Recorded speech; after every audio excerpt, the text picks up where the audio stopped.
Assalamualaikum warahmatullahi wabarakatuh. Perkenalkan, nama saya Rizky Indriani Arifah, mahasiswa PPG Prajabatan Gelombang 2 tahun 2023 Universitas Muhammadiyah Jakarta, program studi pendidikan matematika. Kali ini saya akan memaparkan mengenai seminar PPG mata kuliah pembelajaran sosial emosional. Pembahasan pada seminar PPG kali ini terdiri dari latar belakang pembelajaran sosial emosional, review pengalaman belajar, refleksi pengalaman belajar, analisis artefak pembelajaran, pembelajaran bermakna, dan perubahan yang akan dilakukan. Selanjutnya yaitu latar belakang pembelajaran sosial emosional. Mata kuliah ini dapat membantu mahasiswa dalam mengembangkan keterampilan sosial emosional peserta didik, serta memberikan pemahaman bahwa kecerdasan emosional sama pentingnya dengan kecerdasan intelektual dalam menentukan kesuksesan peserta didik, baik itu di lingkungan akademis maupun di kehidupan sehari-harinya. Pembelajaran sosial emosional juga bertujuan untuk membantu peserta didik dalam mengenali dan mengelola emosi mereka, membangun hubungan yang sehat dan efektif, membuat keputusan yang bertanggung jawab, serta mengembangkan empati dan keterampilan sosial lainnya. Pembelajaran sosial emosional juga seringkali dilibatkan dalam pendekatan yang interaktif dan partisipatif, seperti diskusi kelompok, permainan peran, ataupun proyek kolaboratif yang memberikan pengalaman belajar menyeluruh dan menyenangkan bagi peserta didik.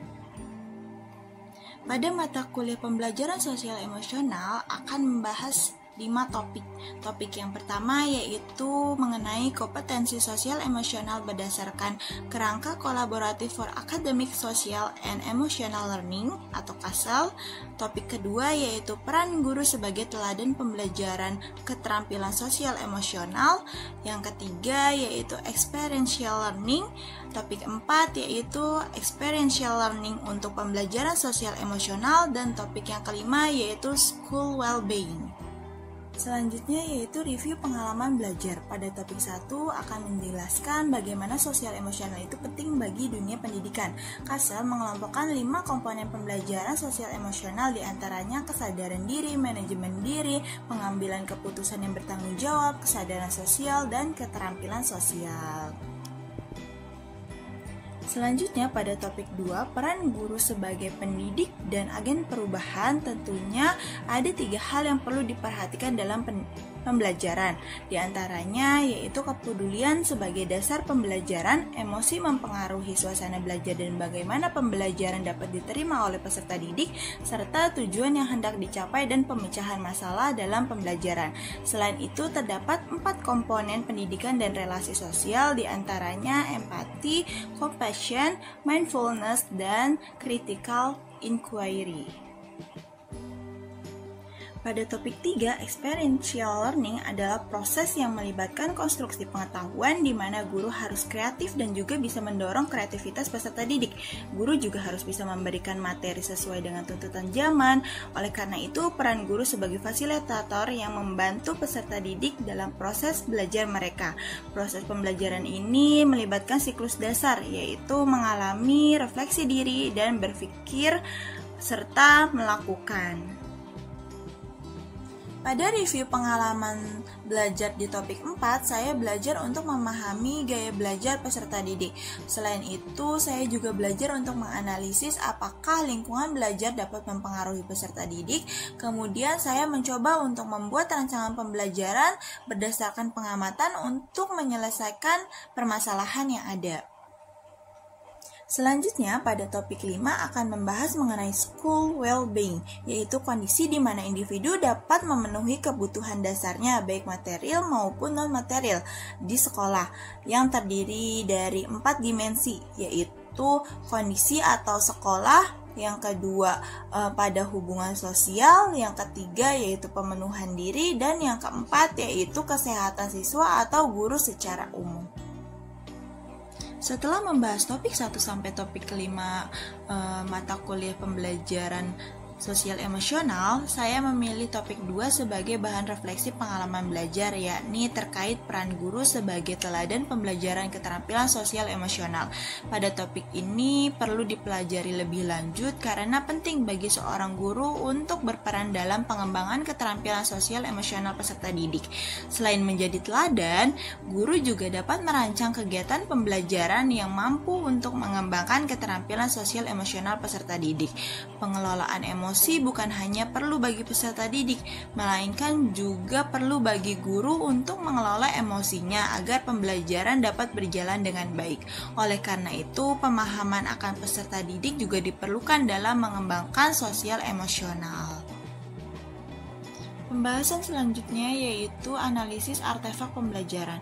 Artefak pembelajaran merupakan tugas-tugas yang telah saya kerjakan pada topik 2 di mata kuliah pembelajaran sosial emosional.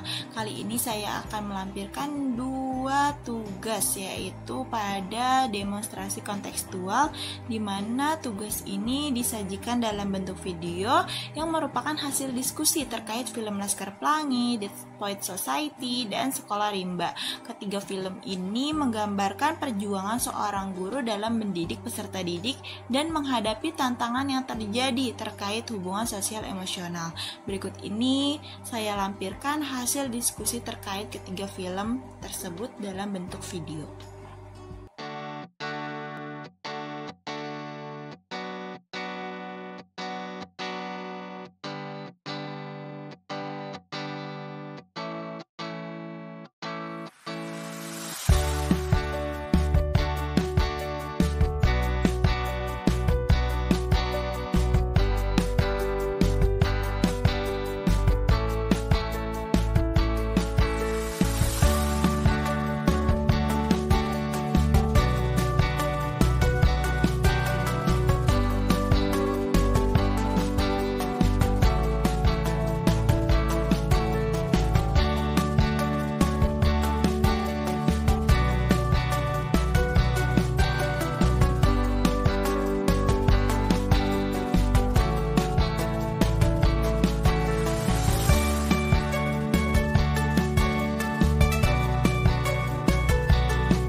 Artefak kedua yaitu pada koneksi antar materi. Pada artefak ini disajikan dalam bentuk infografis terkait pembelajaran sosial emosional. Infografis ini mengaitkan materi pembelajaran sosial emosional dengan mata kuliah lain dan yang mendukung proses pembelajaran. Berikut ini adalah link artefak koneksi antar materi yang dapat saya lampirkan. Pembelajaran bermakna yang saya dapatkan melalui pembelajaran sosial emosional membawa dampak signifikan bagi kemampuan saya dalam hal mengajar dan mendampingi peserta didik. Setelah mempelajari pembelajaran sosial emosional, saya tidak hanya memperoleh pemahaman terkait kemampuan sosial dan emosional saja, melainkan juga mengembangkan kompetensi untuk menerapkannya dalam konteks pendidikan. Hal ini membuat saya lebih mampu mengenali dan merespon kebutuhan sosial emosional peserta didik, menciptakan lingkungan belajar yang mendukung bagi peserta didik. Kemudian, pembelajaran sosial emosional ini juga dapat diintegrasikan ke dalam kurikulum dan metode pengajaran sehingga membantu peserta didik untuk mengembangkan empati, keterampilan komunikasi, dan kemampuan untuk mengelola emosi. Perubahan yang akan saya lakukan setelah mempelajari mata kuliah pembelajaran sosial emosional diantaranya terampil dalam mengenali dan mengelola emosi, baik itu untuk diri sendiri maupun bagi peserta didik. Yang kedua yaitu membangun hubungan yang sehat dan positif kepada peserta didik, orang tua maupun rekan kerja. Dan yang ketiga yaitu mengintegrasikan pembelajaran sosial emosional ke dalam kurikulum atau saat pembelajaran sedang berlangsung. Sekian pemaparan saya terkait seminar PPG mata kuliah pembelajaran sosial emosional. Kurang lebihnya mohon maaf. Wassalamualaikum warahmatullahi wabarakatuh.